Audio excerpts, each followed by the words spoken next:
Hello guys, welcome to Pakistani real reaction. तो कैसे हैं आप सब? उम्मीद है आप सब बढ़िया होंगे, मजे में होंगे, खुश होंगे, आबाद होंगे। मेरा नाम है मुदस्सिर। नाम मुबश्शिर। सो गाइस, बहुत मजे का वीडियो लेकर आए हैं। वीडियो का जो टाइटल है वो है भारत से पंगा लेना बांग्लादेश को पड़ा महंगा। भारत ने तीनों प्लेन वापस कर डाले। तो हैं? भाई साहब, बांग्लादेश की फिर से किस चीज के वॉट प्लान? लगाई है अब। और ये किस चीज के प्लान वापस हुए ये तो मुझे भी नहीं पता, लेकिन पहले देखते हैं, बाकी बातें करेंगे बाद में। काउंट करते हैं 3 2 1 एंड स्टार्ट। भारत के इस कदम ने बांग्लादेश के यूनुस सरकार की सारी अकड़, सारी तमीज उतार कर रख दी है। और ये सही भी है, क्योंकि आजकल बांग्लादेश हद से ज्यादा नहीं तो तमीज से ज्यादा भारत विरोधी कांड कर रहा है, जिसका माकूल जवाब भारत को बांग्लादेश को देना बनता है। और ये बांग्लादेश को एक संदेश भी है कि बांग्लादेश जितना भारत विरोधी कार्य करेगा, भारत भी उतने ही सख्त कदम बांग्लादेश के खिलाफ उठाता रहेगा। तो बहुत ही बढ़िया खबर है, चलिए इसे विस्तार से समझते हैं। तो देखिए, खबर है भारत बांग्लादेश के बीच सप्लाई होने वाली फार्मास्यूटिकल प्रोडक्ट्स की, यानी जेनेरिक मेडिसिन की।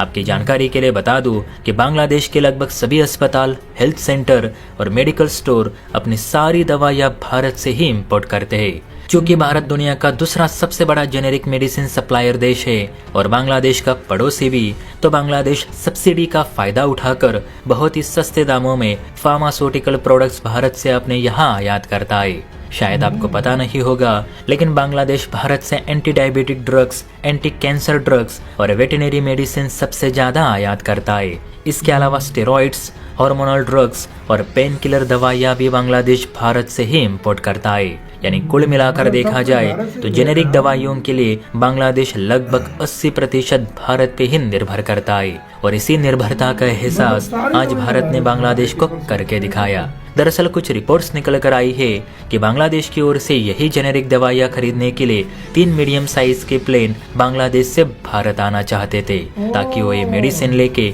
बांग्लादेश वापस चले जाए। ये दवाइयां कोलकाता से उठाकर बांग्लादेश की राजधानी यानी ढाका में अनलोड करनी थी। लेकिन हुआ ये कि हाल ही में बांग्लादेश की यूनुस सरकार ने भारत सरकार पे यह आरोप लगाया था कि वो शेख हसीना को तो हमें वापस नहीं लौटा रही, उल्टा शेख हसीना के बांग्लादेश में वापसी कराने में उसकी खूब मदद कर रही है। बांग्लादेश की यूनुस सरकार ने अपने स्टेटमेंट में ये भी कहा था कि भारत सरकार हसीना की पार्टी यानी अवामी लीग को गुप्त तरीके से फंडिंग भी कर रही है, ताकि यूनुस सरकार के खिलाफ दंगे भड़काकर तख्तापलट किया जा सके।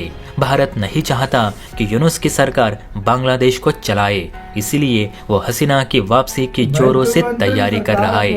अब इस बात में कितनी सच्चाई है कि भारत हसीना को बांग्लादेश में वापस भेजकर पीएम बनाना चाहता है, ये तो किसी को नहीं पता। लेकिन इस बात ने भारत सरकार को गुस्सा जरूर दिला दिया।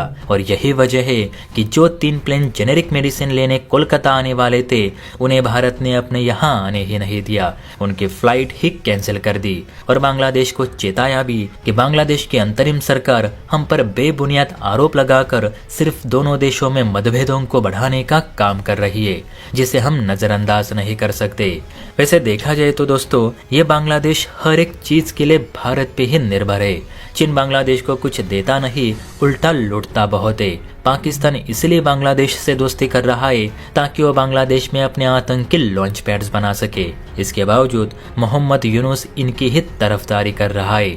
और जो भारत बांग्लादेश की लाइफलाइन है, उसका मात्र ये विरोध पे विरोध करता जा रहा है। तो क्यों हम ऐसे देशों को सब्सिडी वाली दवाइयाँ दे?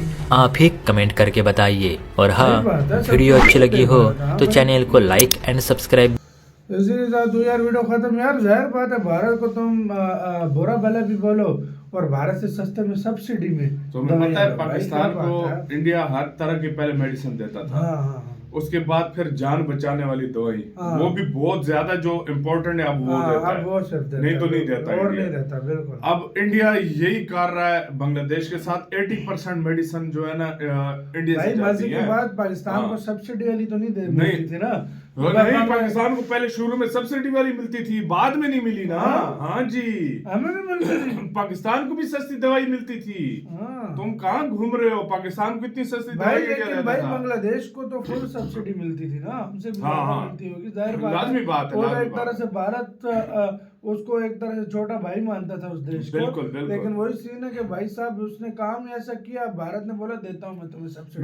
मैं एक बात बताऊं, 1 महीना ज्यादा से ज्यादा मैं बोल रहा हूँ, 1 महीना यूनुस भागेगा और शेख हसीना वाजिद के आने का पूरी प्लानिंग की जा रही सही है। बात। समझो हो गई है एक यार किस्म की। मुझे हाँ। यूनस की समझ नहीं आती भाई, तू इलेक्शन करा और ये जो कह रहा है ना, यूनुस कह रहा है कि अभी हम ये करेंगे, हम वो करेंगे, ये वो, ये भागेगा। सही मुझसे बात लिख कर ले है। लो। आपका क्या इसका कहना है, और भारत ने जो कदम उठाया वो ठीक है नहीं, बताना कमेंट सेक्शन में अपनी राय, अपना बहुत ही ज्यादा ख्याल रखना।